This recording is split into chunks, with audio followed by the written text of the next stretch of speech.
Efésios 4:32. Efésios 4:32. Os irmãos podem acompanhar o texto em tela ou na sua própria Bíblia. Efésios 4:32. A palavra do Senhor assim nos diz: Antes sede uns para com os outros benignos, compassivos, e aqui vai o meu destaque, perdoando-vos uns aos outros, como também Deus em Cristo vos perdoou, perdoando-vos uns aos outros.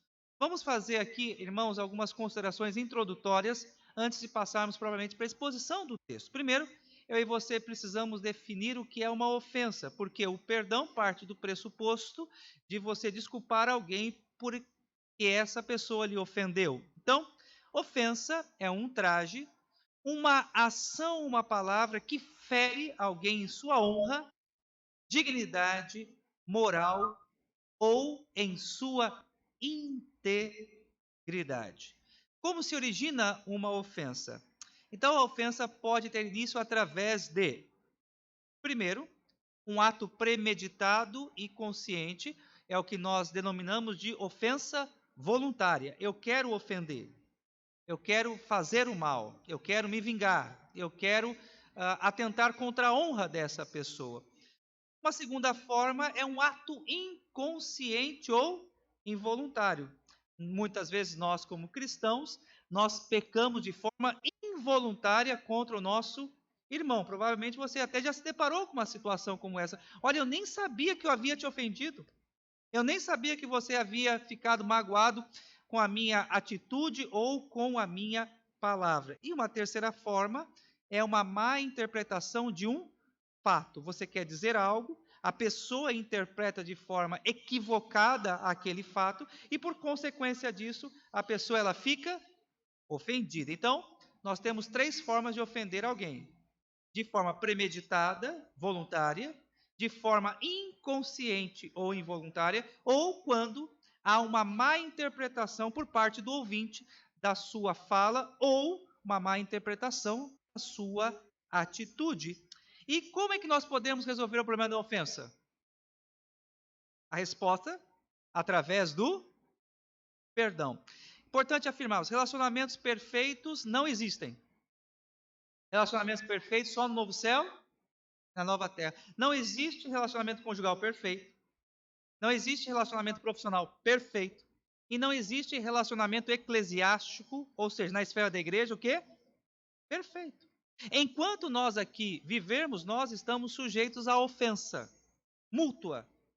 E para que o problema seja então sanado, resolvido, nós precisamos então praticar o perdão.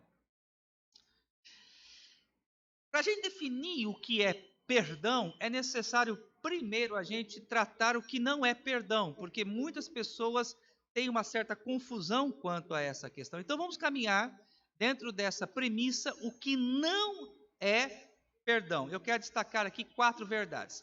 A primeira delas, perdoar não é uma questão de sentimento. E é muito comum a gente ouvir pessoas crentes que dizem o seguinte: pastor, eu estou orando a Deus para que eu tenha vontade e disposição de perdoar o meu irmão. Já ouviu isso? E algumas pessoas até dizem o seguinte: olha, enquanto eu não sentir no meu coração que eu devo perdoar o meu irmão, eu não perdoo, pastor. Eu e você precisamos entender que perdoar é um mandamento. Perdoar é um ato, é uma ação que Deus requer do seu povo. Perdão é um imperativo. Vamos pensar aqui de uma forma bem prática. Nem sempre eu e você fazemos coisas que a gente tem vontade. É ou não é verdade, irmãos? Vamos pensar no seguinte: pela manhã, talvez vocês sejam mais crentes que eu nesse aspecto, mas nem sempre a gente acorda com vontade de trabalhar. É ou não é verdade? Tem dia que a gente está ali na cama, está tão gostoso, está tão agradável, mas aí a gente sabe, eu tenho que trabalhar, mas mesmo não tendo vontade de trabalhar, o que a gente faz? Tem que levantar e trabalhar, né? Algumas pessoas estão com um sorriso de orelha por aí que já estão aposentados, né? Isso já não me aflige mais, pastor. Então, muito bem, aproveite o seu momento. Mas é importante que eu e você compreendamos, meus amados irmãos, que perdoar é uma questão que não depende do sentimento. É um ato de obediência. Eu e você precisamos entender que perdão é uma ordenança, é um dever. E o que é o pecado? Pecado é quando nós transgredimos a uma lei de Deus. Não é isso pecado? Logo, portanto, se é um imperativo perdoar e eu não perdoo a ofensa do meu irmão, logo eu estou em pecado. Perdão não significa esquecimento. E esse também é um ponto aqui importante, porque algumas pessoas condicionam a prática do perdão ao esquecimento. E a gente até ouve isso na igreja. Olha, pastor, enquanto eu não esquecer o que fulano fez, eu não perdoo. Vamos lá, vamos entender isso aqui. Tem ofensas que atingem apenas a camada superficial das nossas emoções. E essas ofensas, logo, logo, elas são esquecidas. Uma pessoa fala algo para nós e a gente esquece com o tempo, mas existem ofensas que atingem o nosso âmago, o mais profundo da nossa alma. E aí, determinadas ofensas, nós não esquecemos jamais.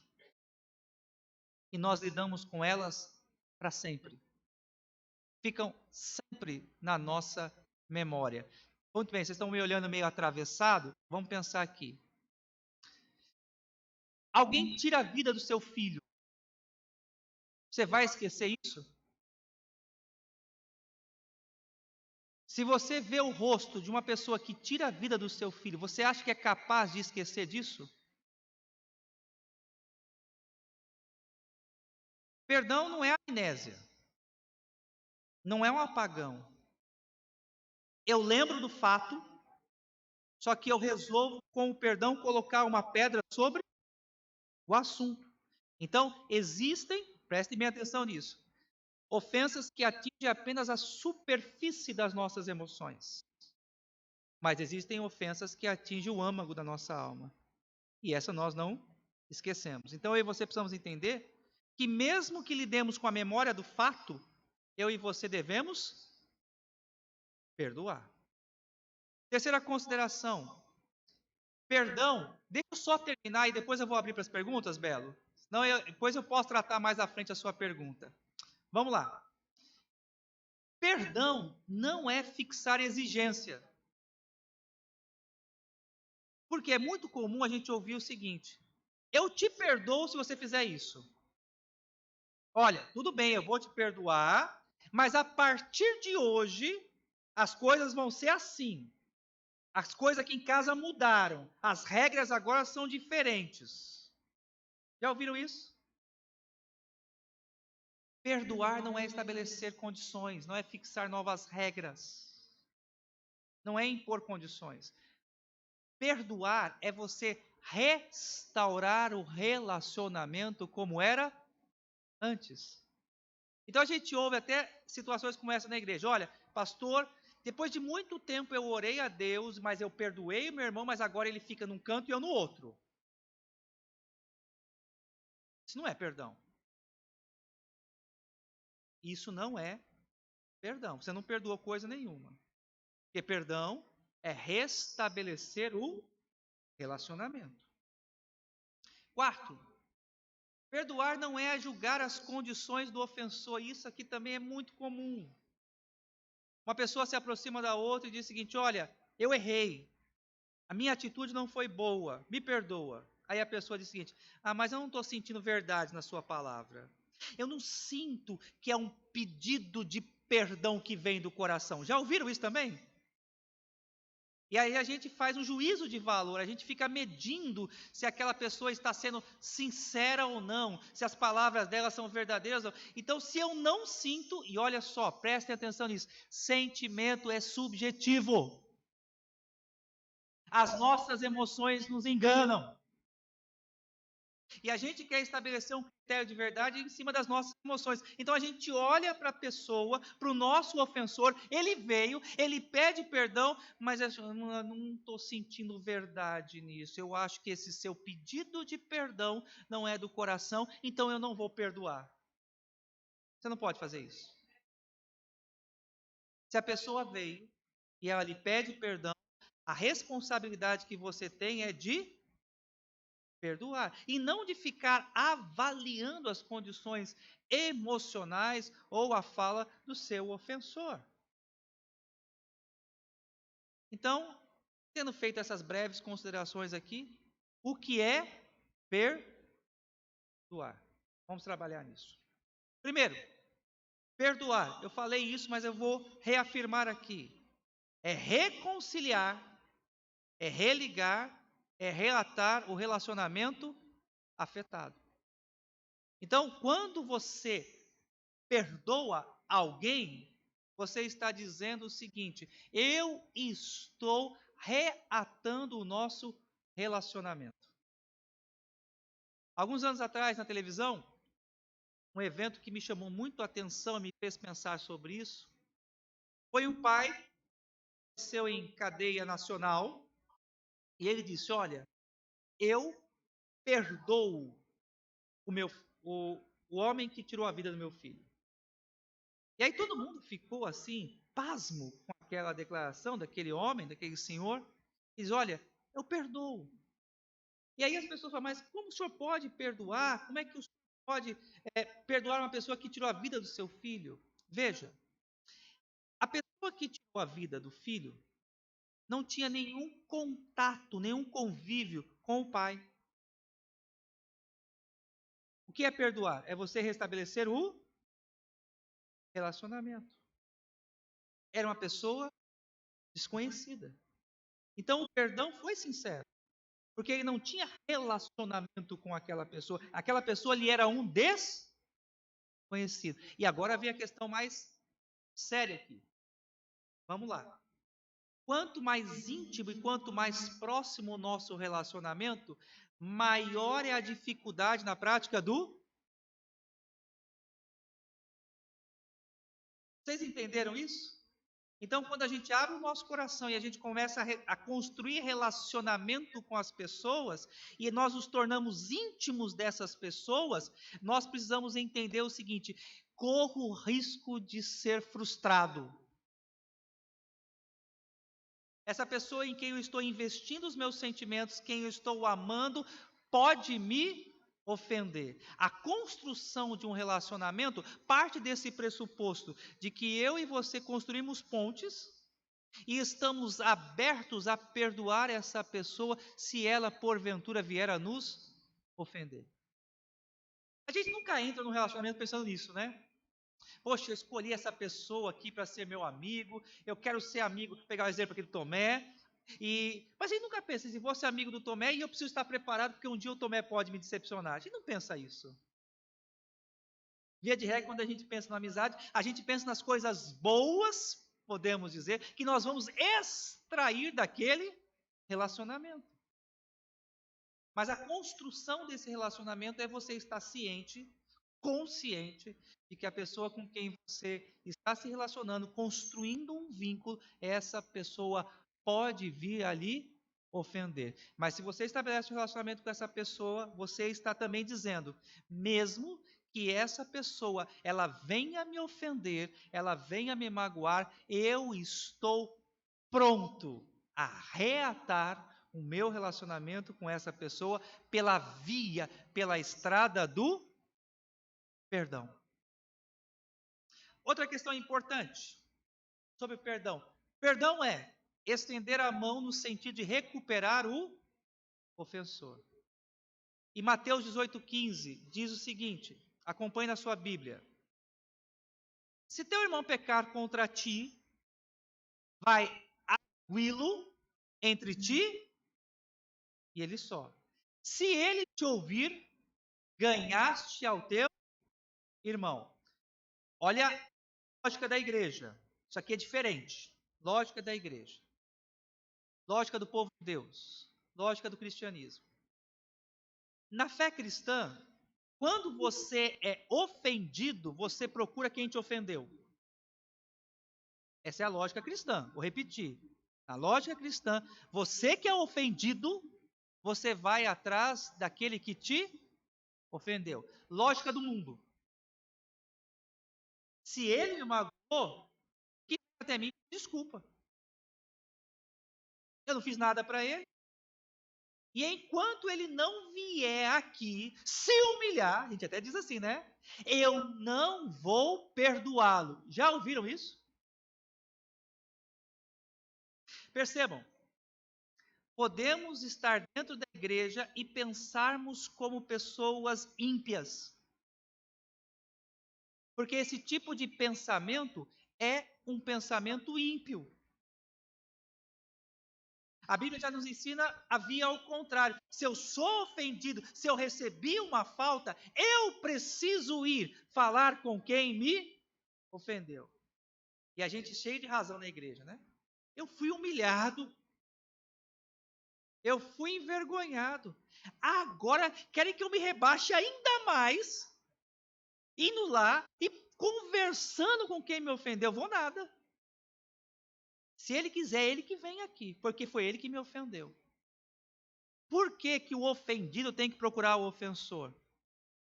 Porque a nossa missão na igreja é restaurar o perdido. Vejam que no texto, Mateus 8,15 diz: ganhaste a teu irmão. Olha só isso aqui. Quando uma pessoa te ofende, a comunhão dessa pessoa com Deus é quebrada. Vou repetir e anote isso. Quando uma pessoa te ofende, a comunhão dele que te ofendeu é quebrada com Deus.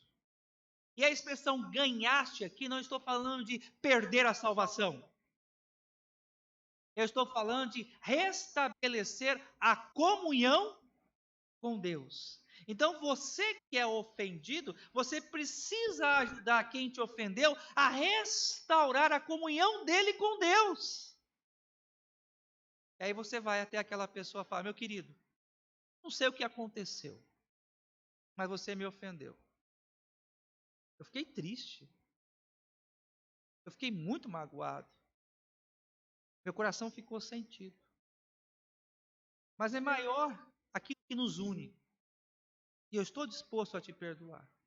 E eu vim aqui te perdoar porque eu sei que você precisa também estar em comunhão com Deus. E enquanto a gente não se acertar, a sua comunhão com Deus ela está quebrada. Aqui também está a beleza da ceia, da Santa Ceia. Vamos lá. Qual é a principal condição que me habilita a participar da ceia do Senhor? Eu estar em paz com o meu irmão. Sabe qual é o pecado grave que muitas vezes cometemos? No momento do autoexame, a gente faz um check-up só nosso. Eu falo, bom, como é que está a minha situação? Ele diz o seguinte: olha, eu estou muito bem com Deus. Eu nunca estive tão bem com Deus. Minha comunhão com o Senhor hoje ela é excelente. Mas não me pede para falar com aquela pessoa. Porque eu não converso com ele. Sua comunhão não está bem com Deus. Na verdade, você está sem comunhão com Deus. Porque a sua comunhão com Deus depende da sua comunhão com o seu irmão. E agora eu vou falar algo que choque vocês. Ainda bem que vocês estão sentados. Mas podemos ter pessoas que estão anos e anos na igreja sem estar em comunhão com Deus. E por que não estão em comunhão com Deus? Porque nutrem no seu coração ódio, raiva, ressentimento e falta de perdão contra o seu irmão. Cantam, dizimam, pregam, se envolvem em trabalho, mas fazem tudo isso, estão envoltos em um ativismo religioso, porém sem comunhão com Deus. Porque a comunhão com Deus depende, meus amados irmãos, da nossa comunhão com o irmão. Se a minha comunhão na esfera horizontal ela não estiver bem, a minha comunhão vertical também não está bem. Então eu preciso entender que a minha comunhão com Deus depende da minha comunhão com o meu irmão. E agora eu vou falar da ceia. Eu puxei o assunto anteriormente. Quando eu como do pão e bebo do cálice, o que eu estou afirmando? Eu olho para a minha família da fé e eu digo: eu estou em paz com os meus irmãos. Então, o comer do pão e beber do cálice é uma declaração pública de que você não tem raiva, de que você não tem ressentimento, de que você não está afastado da comunhão de ninguém dentro da igreja. Por isso que tem aquele momento em que a gente tem o autoexame. Por isso que na igreja presbiteriana de Cacoal a gente tem uma semana para se acertar. Claro que a gente tem o mês todo. Mas eu estou falando que a gente tem uma semana que antecede ao período da ceia, que é o período nosso de oração. E eu tenho também desafiado os irmãos a praticarem o jejum. Mas importante também é desafiar a igreja nesse período. Se porventura você tem algo contra o seu irmão, é o tempo de você se acertar com ele. Vai atrás, conversa, perdoa. Mateus capítulo 6.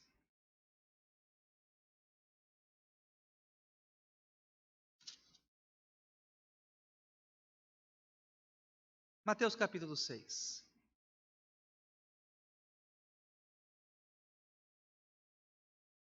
Versículo 12. A oração dominical, a oração ensinada por Jesus. E diz assim a palavra do Senhor: e perdoa as nossas dívidas, assim como nós temos perdoado aos nossos.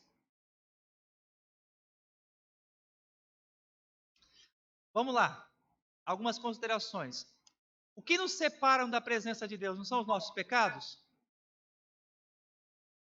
E qual é a condição, à luz da oração dominical, para que nós recebamos o perdão de Deus dos nossos pecados? Nós perdoarmos aqueles que nos ofenderam. Se eu digo eu não perdoo o meu irmão, eu não recebo do Senhor o perdão dos meus. Vou repetir. E ouça isso com bastante atenção. Se eu não perdoo as ofensas do meu irmão, eu não recebo da parte de Deus o perdão dos meus pecados. Vocês entenderam a seriedade e a gravidade do que é dizer assim: eu não perdoo, eu não falo, eu tenho ressentimento e raiva do meu irmão, dessa pessoa que é a distância? Perdoar é devolver a confiança perdida. Então, aquela ideia que a gente ouve, que é muito comum assim: olha, eu perdoo, mas eu não confio mais em você, não existe. Olha, tudo bem, eu perdoo, e aí a gente ouve até essa célebre frase: mas a confiança é algo que se perde e não se recupera mais. Já ouviram isso? Alguém pode me ensinar o endereço bíblico disso? Por favor, alguém me passe a referência do texto bíblico. Ninguém sabe? É porque não está na Bíblia. Então percebam que existem várias ideias e conceitos que estão tão cristalizados hoje na sociedade que transformaram-se em dogmas cristãos. A gente afirma assim: ó, confiança é algo que se perde e não se recupera mais. Me dê um endereço bíblico disso. A partir do momento que eu digo assim: eu perdoo o meu irmão, eu estou reatando o meu relacionamento como era antes, mas com o intuito de restaurar para se tornar ainda melhor. Essa é a ideia. A disposição de perdoar significa que eu estou restaurando o relacionamento, mas eu quero que, com a graça de Deus, o relacionamento que antes era bom possa ficar melhor ainda. Perdoar é assumir compromissos. Perdoar é assumir compromissos conscientes, sinceros e verdadeiros. Quais são esses compromissos? Primeiro, não levantar mais o assunto com o ofensor. Irmãos, não existe essa ideia de perdoar e trazer o assunto à tona. É muito comum isso, principalmente em relacionamentos conjugais, na vida familiar. Aí assim, olha, eu te perdoo. Mas aí a pessoa dá uma tropeçada uma semana depois. De novo! Olha, eu perdoei você semana passada por causa disso e agora você volta a fazer a mesma coisa. Não perdoou. Porque você não pode jogar na cara da pessoa que lhe ofendeu aquilo que no passado você perdoou. Se você perdoou, você vai lembrar do acontecimento, mas você colocou uma pedra em cima. O negócio vem na boca, aqui, quase na beira do lábio aqui, você engole, traz para dentro e não fala. Engole seco. Engole seco, mas não fala. É levantar o compromisso de não trazer mais o assunto à tona. Você está com ele na cabeça, você lembra do negócio, a língua fica coçando para falar, mas você não fala. Segundo compromisso é não levantar mais o assunto para outros. Aí você, na conversa, né? Na roda de igreja, ou no contexto familiar. Bom, eu perdoei, mas olha, tá difícil. Porque eu perdoei a pessoa há um mês atrás e a pessoa voltou a falar, fazer a mesma coisa. Ou falar a mesma coisa. Quando você perdoa, você lembra do assunto, você não fala com quem te ofendeu e você não leva essa conversa para mais ninguém. Vamos lembrar de Mateus 18,15, porque essas verdades a gente precisa fundamentar nas Escrituras, ok? Se teu irmão pecar contra ti, vai arguí-lo entre ti e ele só. Não é para sair no boletim da igreja, nem projetar nos slides de aviso, essa semana eu estou procurando o meu irmão para me reconciliar com ele. É entre ti e ele só, sem alarde, sem propaganda, sem marketing daquilo que você está fazendo. Quando a gente passa a divulgar as nossas atitudes e perdoar a quem nos ofendeu, nós nos tornamos fariseus, religiosos sem vida. É entre ti e o teu irmão, em particular. E aqui talvez o mais difícil. Você assume o compromisso de não trazer mais esse assunto consigo mesmo. Uma das dificuldades que a gente tem quanto ao exercício do perdão é de ficar remoendo aquele assunto. Poxa, mas que decepção. Fulano fez isso. E a gente fica remoendo, remoendo, remoendo, remoendo, remoendo, trazendo aquilo dentro de nós. Você pode não falar mais para quem te ofendeu. Você pode não falar também para mais ninguém. Mas a partir do momento que você permite que aquele assunto fique remoendo dentro de você, você corre o risco de fazer a sua alma enfermar. Perdão é trazer liberdade para a alma, restauração para o espírito, renovar os nossos sentimentos. A falta de perdão faz com que nós fiquemos escravos das nossas lembranças, presos às nossas memórias, acorrentados a um fato. E isso impede muitas vezes que nós venhamos a progredir e a crescer e a melhorar como pessoas e a nos tornarmos pessoas saudáveis. Eu não temo em dizer isso, que grande parte das nossas patologias físicas, elas são provenientes de doença da alma. E falta de perdão traz úlcera, enxaqueca, dor de barriga e outras coisas mais. E às vezes a gente nem percebe o porquê está sofrendo. Eu não sei se vocês já ouviram de experiências de Pessoas que vão ao médico, fazem um check-up do fio da cabeça até o dedão do pé e o médico fala: não tem nada. Não tem nada.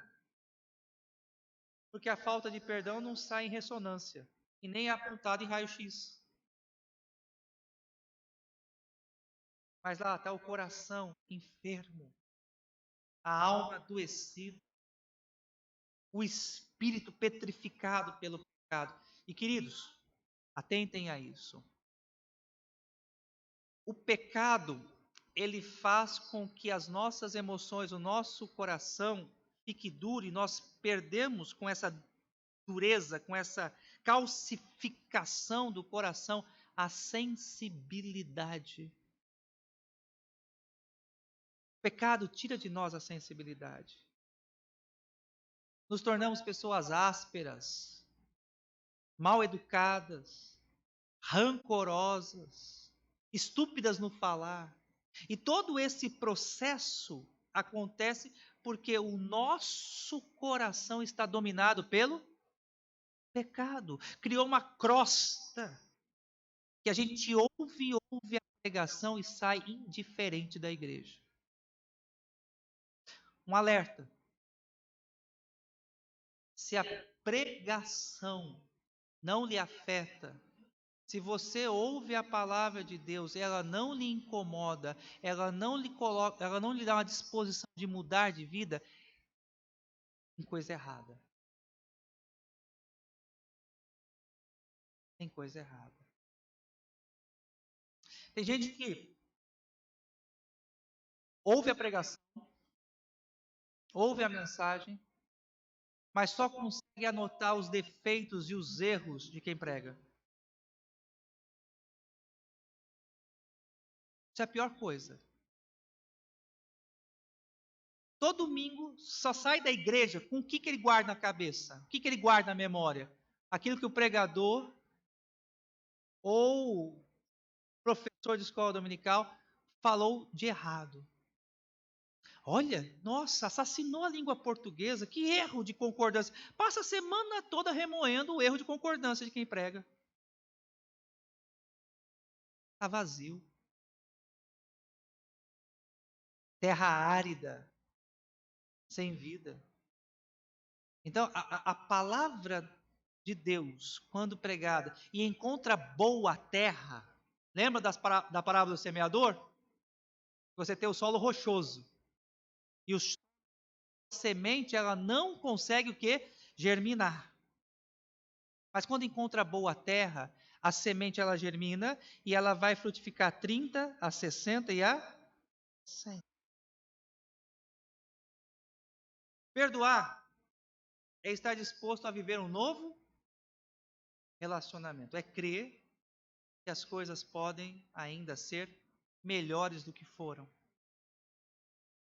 Perdoar é um ato de esperança. É um ato de renovação. É olhar para o futuro cheio de fé, sabendo que as coisas podem melhorar. Perdoar é a oportunidade para ministrar sobre o ofensor em amor. Isso aqui é lindo. Porque o perdão é uma das maiores demonstrações de amor que nós podemos dar a uma pessoa. O perdão é sublime. E por que o perdão ele é sublime? Porque o perdão nos identifica com Cristo Jesus. Qual é a coisa mais sublime da nossa vida, da nossa existência? A nossa identificação com Cristo Jesus. Lembra do texto base? Que disse, perdoando-vos uns aos outros, assim como Deus em Cristo vos perdoou. O que Cristo fez com os nossos pecados? Ele não nos perdoou? O que Cristo fez com as nossas ofensas? Ele não nos perdoou? Pense comigo, as suas ofensas são grandes? Você já desapontou demais a Deus? Você já pisou muito na bola? E lembre-se que, apesar de você ter feito tudo isso, você já recebeu de Cristo Jesus o perdão pelos seus pecados. Todos os nossos pecados, eles foram perdoados. E não existe pecado na vida do cristão que não seja perdoado. Só uma rápida nota. É impossível o cristão cometer a blasfêmia contra o Espírito Santo. Só o ímpio pode cometer a blasfêmia contra o Espírito Santo. Então, por isso nós podemos afirmar que todos os nossos pecados em Cristo Jesus foram o quê? Perdoados.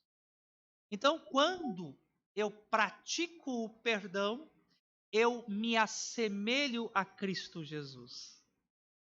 E agora uma aplicação de Romanos ali, um texto que é mal interpretado.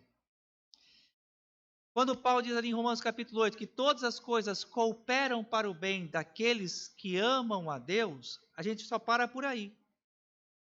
Mas a gente esquece que no restante do texto, a ideia que nós encontramos é que todas as coisas cooperam para o bem daqueles que amam a Deus, daqueles que foram chamados para sermos a imagem de Cristo Jesus.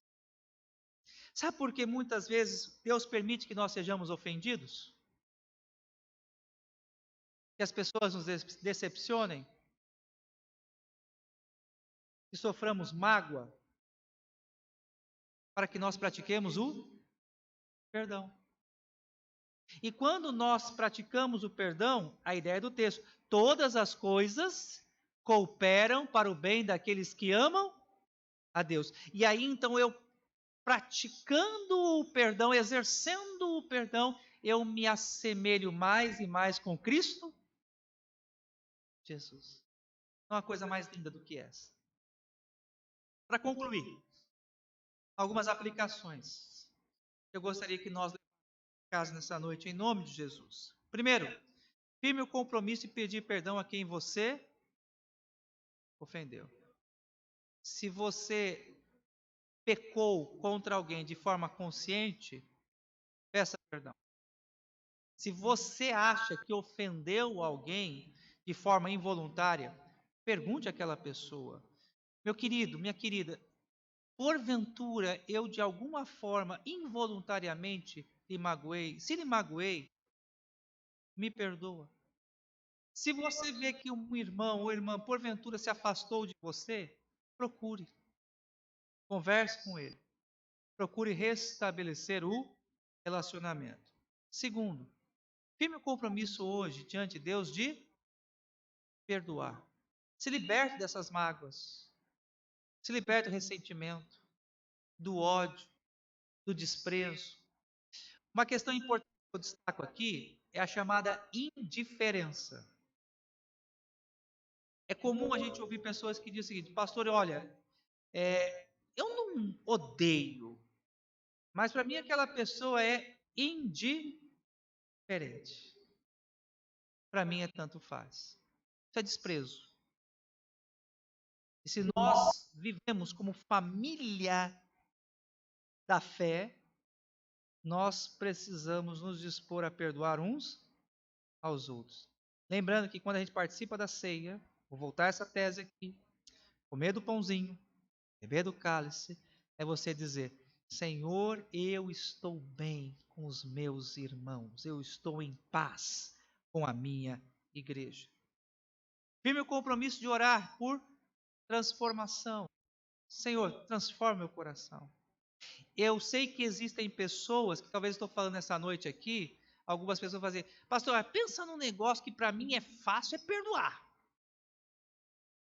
E eu não guardo mágoa de ninguém, eu não tenho ressentimento de ninguém. Para mim, a pessoa faz o negócio e eu já esqueço, eu tenho facilidade de perdoar. Ok, o mérito não é seu. Você não tem que se exaltar de coisa nenhuma, porque isso é graça de Deus.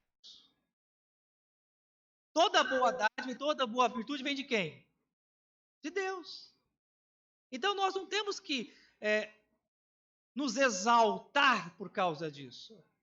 Mas se porventura você é uma pessoa que pertence a essa nobre categoria de pessoas que facilmente perdoam, que não guardam ressentimento, seja grato a Deus por isso. Senhor, muito obrigado. porque o Senhor já transformou meu coração, porque o Senhor me deu essa dádiva. Eu te louvo, eu te exalto, Senhor, porque eu não carrego comigo ressentimentos e amarguras. Senhor, eu te exalto por isso. Mas talvez você seja da outra categoria, daquele que quando é ofendido, o negócio fica, remói, remói, remói, fica sempre na memória. Senhor, ajuda a transformar meu coração. Muda, Senhor, a minha vida. Muda, Senhor, meu coração. Ore por transformação. E aproveite a oportunidade de se reconciliar com o irmão e com Deus. Lembrando que você não veio aqui por acaso. E que se você aqui está, é porque Deus lhe trouxe. Não adianta você ficar imaginando agora quem poderia estar aqui. Ah, essa pregação seria tão boa para o meu pai, para minha mãe, para o irmão fulano, para o irmão Beltrano. Tem um momento que a gente fica pensando assim, né? A gente quer trazer um monte de gente para a igreja agora. Deus não trouxe. Quem Deus trouxe? Você. Deus quer tratar de quem? Você. Então coloque seu coração hoje diante de Deus. Olhe para si. Faça um autoexame e peça ao Senhor Deus que lhe dê a oportunidade de se reconciliar com o seu irmão. Amém? Perguntas. Belo.